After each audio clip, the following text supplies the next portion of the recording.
The New Zealand EV car market has been in a bit of a slump since the end of the clean car discount. It feels like it needs something new and shiny to bring a bit of life back into the industry. And this could be just what the industry needs. My old denim jeans. Specifically if they get recycled and used in the new Volvo EX30, which has a big focus on sustainability and recycling.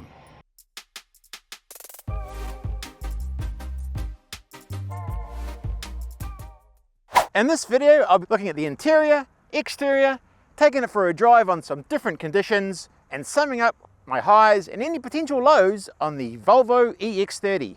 There's three models available in New Zealand. The EX30 Plus with a manufacturer's retail price of $74,990, Ultra $78,990, Twin Motor Performance, all-wheel drive $84,990. From the front, classic Volvo, you've got the Thor hammer lights, which have been a bit more refined for this model.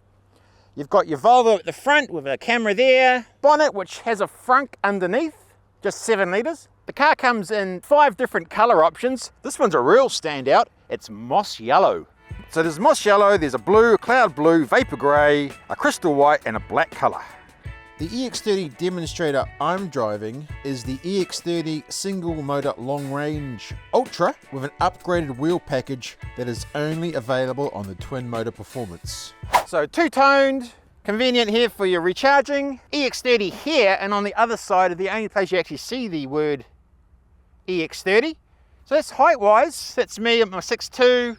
0 to 100 is 3.6 seconds for the twin motor version, 5.3 seconds for the extended range option with the single motor, and 5.7 seconds for the single motor option.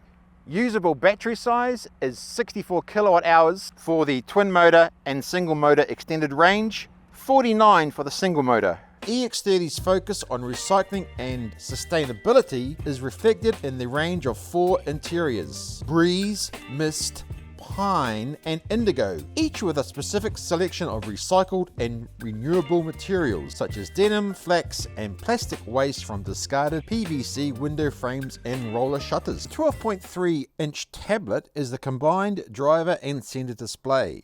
Google is built in. There's various driver display views and shortcuts. There is, however, not a lot of other physical controls, so if you're a fan of interior buttons, this may not be the car for you. The front area is quite spacious and very cleverly laid out. You've got a bit of storage down the bottom, which opens up to have 2 USB points, dual wireless charging here, and then you've got the center console, which can open up. You can have 2 drinks holders, slide it in for 1 with some storage, slide it completely in for double storage, even go halfway in for 1 cup storage or half storage. So that works really well. Nice use of space, doesn't move though.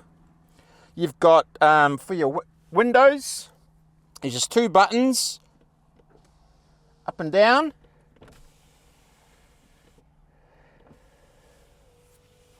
Up and down, you can press the button there, rear window, and then you do the rear windows. Press again, back to the front. You can also lock. This is sort of a haptic system. You do have to press it a little bit, so it works quite well. I find this easier to use than say on the Coupe Reborn, which was quite fiddly pressing the buttons. Everything feels solid. Glove box in the center, which I guess also saves on money for between left and right hand versions of the car. It's clever styling. You can obviously they're trying to keep the price down, so it's clever styling. That feels smooth. That's probably not completely premium, but feels all right. Funky little handle for that. You can move for the air vents, adjusting those, and then up here you've got your mirror. Also here. There's a mirror in there, there's a mirror in there, safety triangle, lights, and the huge big sunroof. Great visibility out the front, and you've got this large Harman Kardon speaker in the front to replace, there's nothing in the sides. No speakers in there, although there is some storage space. It's a good thump. Steering wheel, you got that sensor to make sure you're watching the road, even though you've got a screen there. So safety features for driving on this side, some volume controls, and then also the microphone to bring up your Google. Hey Google, what's the time? It's 10:43 a.m. Rimless side mirrors, rimless on these mirrors, gives it a touch of class. And a nice feel on the material. Also, you've got your standard lights, plus 5 different lighting themes. Northern Light, Archipelago, Forest Bath, Midsummer, and Nordic Twilight.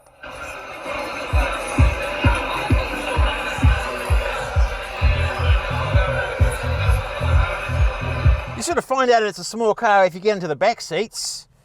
I've got the seat set for me, roughly 6'2". It's a bit tight on the legs. However, my back feels well supported, so I'm not uncomfortable. It's just a bit tight on the legs. I wouldn't want to do a long trip, but I've got good headroom still, so I do feel comfortable. I mean, 5 people is a bit of a squeeze. It's really 2 in the back, unless you've got a very small person in the middle there. Sometimes the back gets left out in the quality stakes of a design, but this all flows through nicely. Got a little light there, little hook there. Controlling your windows from another point here with 2 USBs, so you can do your windows. Down, 1 button for each side, and then up. And bit of storage there, and then the storage down the bottom, and this tray comes out. It's got a moose on it. It's actually got 2 mooses, because there's 1 on each side, so clean out some rubbish, I guess. Cute. And you get storage, you can get right through there. And you can open that up, and there's actually a little pocket in that, within the pocket. So it's up to 344 kilometers of range, WLTP for the single motor version, up to 480 kilometers for the extended range, and up to 460 kilometers for the twin motor option.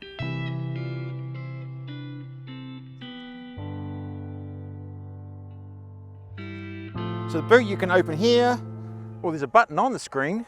318 litres in the boot, which includes a little bit of space down here. I actually just put the parcel there, and you can take this parcel off here, and it actually stores away down the bottom here, which some vehicles don't get that to work. And then to bring the seats down, there's a button there, I think. Oh, yep. Actually, it's got a little holder for the seat belt as well, so that doesn't get in the way. Actually, I need to bring those down. There you go. Not quite flat, but not too bad, but that's helpful. Well, it fits. My golf clubs. I found this car a very easy, comfortable drive. It's very responsive. The visibility is very good out the front.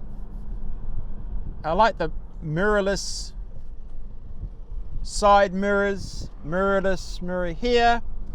1 pedal drive works well. In the Volvo EX30, which I've previously reviewed, it was a bit dramatic, whereas this is a lot smoother in its transition as it slows down. The brakes, quite smooth as well. To use those a couple of times, but there you go, brakes. Nice, effective. I found the handling good. So New Zealand, you've got a variety of roading conditions, often pretty rubbishy. Plenty of potholes, windy roads. Cars work well over a variety of roading conditions. Side mirrors, reasonably good visibility. And the other thing, I found the steering wheel, I like the steering wheel to be slightly a bit thicker. Personal preference, just a little, it feels a little bit thin. It's plenty of pep. So this is the long range version.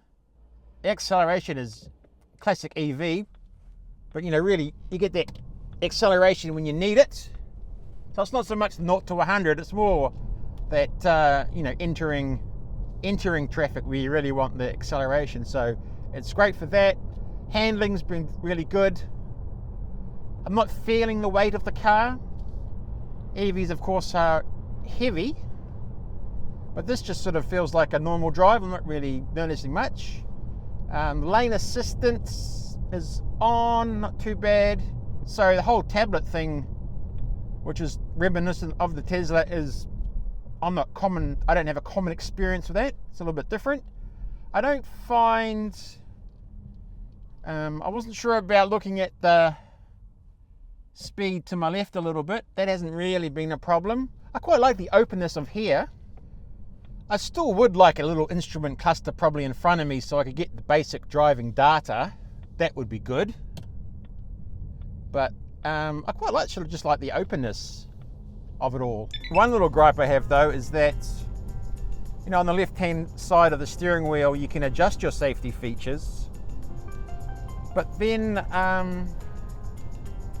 they come up this, it's quite a small area on the left of the tablet there where you notice your changes, where the impact's made.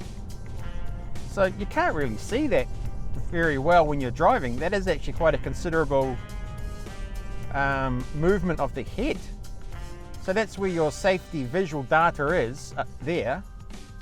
But there is a considerable, I think, head movement. You know, so I'm turning, got a bit of a turn, and you've got that little sensor in front of you to keep your eyes on the road. So it's a little bit strange how you've got that looking forward, but then you have got a bit of a movement.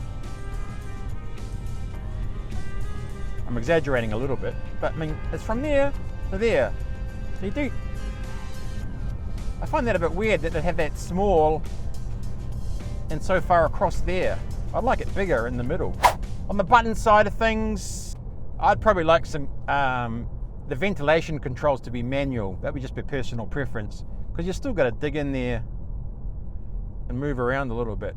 Summing up my thoughts on the EX30, overall I'm pretty impressed with it. I think it's priced well, it's good value for money, it's a little bit quirky, and it's really well designed on the interior. It's a good use of space, peppy, it handles well on a variety of road conditions, so definitely well worth a test drive. And a big thanks to Volvo and Tauranga for loaning me this vehicle to drive. My only issues with the car was getting used to the screen, everything coming through the screen.